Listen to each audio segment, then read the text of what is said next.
Hello, soggy day today. My glasses are wet. It's not actually raining, it's the trees are shaking loose the excess droplets. That sounded quite poetic. Also, there's earthworks going on over the road, so if you can hear heavy machinery, sorry about that, wasn't my idea.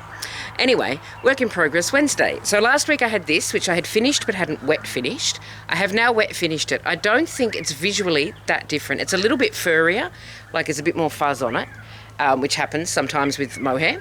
I think it happens every time with mohair, actually, now I talk about it. So it is visually a little bit loopier because the loops have been worked free from the warp.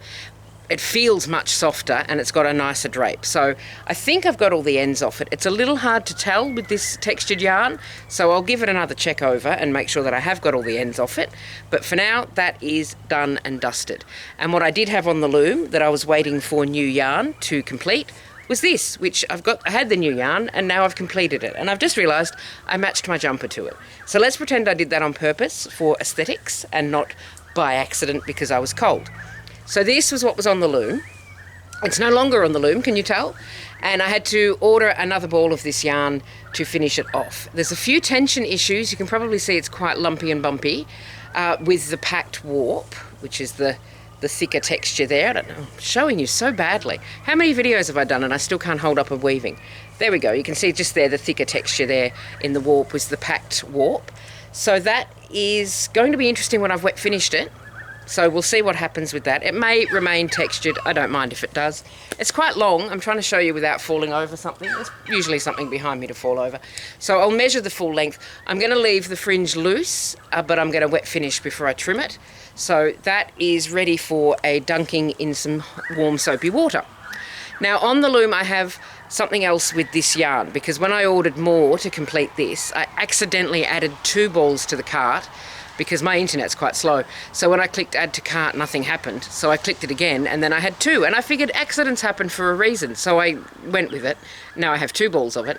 So I also had a shuttle filled with this stuff. So the bit of stick that goes back and forward in the weaving was loaded up with this yarn, and I couldn't be bothered unwinding it. So I thought I'll use some more of this yarn and then I don't have to unload my shuttle. So I'll show you what I'm working on the loom right now. This is how the loom is looking. So I've only just started, you can see my hem stitching there. Disregard the ends, obviously they'll be trimmed off eventually. So what I have is, because I still had all that on the shuttle, I thought I'll just warp up some more. So this orange is the Bendigo Woolen Mills Calypso in the colourway Saffron. And then this fuzzy yarn, it's fuzzier up here, which you can't quite see, but you maybe can see there, it's a little bit fuzzy. That is Moda Deer Wild. I haven't looked, but I would suggest this is discontinued. It is from my aunt's yarn stash. I have a lot of balls of this colourway. I only had one of this colourway, so I've mixed it obviously to stretch it, make it go further.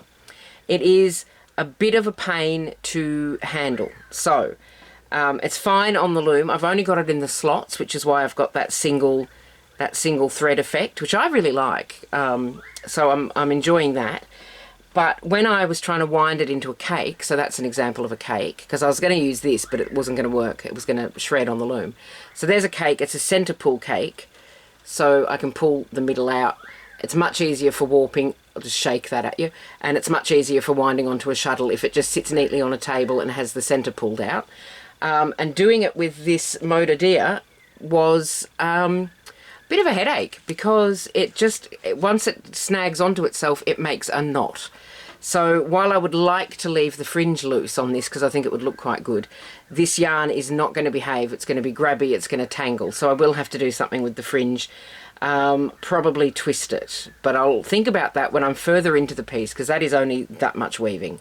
The other thing that I had a problem with was manufacturer's knots. When you have a yarn that is mass produced, you often get a manufacturer's knot in it where they've had to join 2 pieces of long yarn together to continue making up the full weight of the ball. And that's fine usually for knitting and crochet. You can work around it, you can undo it, you can do a different kind of join. Doesn't work for weaving generally because the knots are not strong enough to remain tight under tension.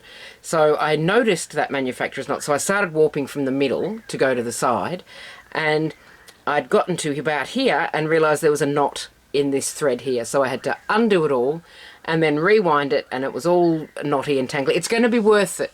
It was very stressful, but it's going to be worth it, because look how pretty that is. And this is really soft. Did I say it's nylon? It's nylon. There's no further fascinating information about it on this. Oh, here we go. It's a bulky weight. There's about 95 metres, although I lost maybe 15 metres in tangles trying to wind it into a cake. So I will do something with this, because I've got a lot of this at a later date. But for now, this is what's on the loom, and I'm really pleased with how it's working out. And yes, I have written down what I did here, so I can do it at the other end if I remember. And as the sky darkens and the rain is going to set in again, temperature snake. This is obviously not all of August, because we haven't quite finished August yet, but it's up to date to yesterday. So here's how the snake's looking here in a coil. And I can tell you, I usually can't tell you because I don't mark between the months, but I can tell you that that right there is the start of August, because we had a 20-degree day on the 3rd. And it was very exciting that I got to get the yellow out. And then I got to get the yellow out again just here. So it is, for the most part, for the most recent months, blue and green. Blue is 10 to 14 degrees, green is 15 to 19 degrees, and then a couple of warm days in the 20s there. So that is how the snake is looking. Still doesn't have eyes. Don't have eyes on the snake yet. Maybe by September. Although I am thinking that when I do the tongue, because at the end of the pattern we're putting the tongue on, I say we, this is actually a crochet along with a whole lot of other people in a social setting that I've kind of ignored, I'm afraid. I joined the Discord and then wandered off. But when we put the tongue on, I'll put some eyes on. Here comes the rain, so that is all from me. How many of my videos do I end with? Anyway, it's raining, bye. Anyway, it's raining, bye. You take care of yourself, and I'll see you next week. Bye for now.